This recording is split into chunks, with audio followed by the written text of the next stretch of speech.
Beginner and veteran fly fishers' excitement levels rise at the sight of rising trout. That excitement never leaves you as a fly fisher, but what does separate the beginner from an experienced fly fisher is in knowing where to place the dry fly in relation to the fish. Your fly has to arrive in a location and manner that the trout doesn't spook as the fly, leader, and fly line land, but also so that the fish sees it or senses it land and comes to eat it. A trout has what's called a feeding window, how far a radius it will travel to feed. The feeding window is smaller when the water is cold and smaller food items are on the water. Trout prefer to find a lie that breaks the current and brings food to it.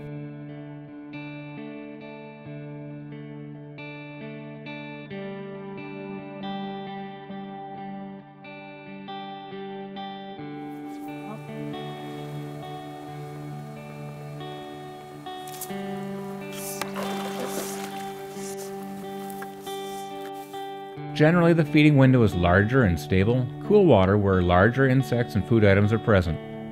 Because conditions are favorable and the food sources bring abundant energy, trout are more than willing to travel across a pool to eat. No matter the size of the trout's feeding window, it's always best to position yourself for a cast that will land and drift into your side of the edge of its feeding window. That way, if something goes wrong with your cast or drift, the error is on your side and a little away from the fish.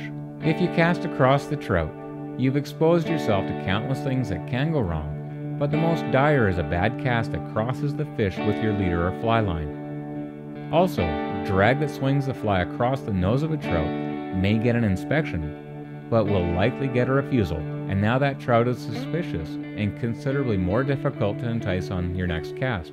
So keep those first casts on your side of the fish, just on the edge of its feeding window. Doing so will let you cast to the trout several times without spooking it. Yeah. Ooh, he thought about it. That was too far.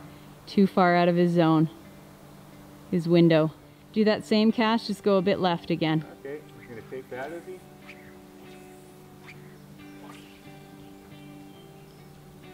Here comes. Yeah. How was that lucky cast, eh? Oh, absolutely incredible.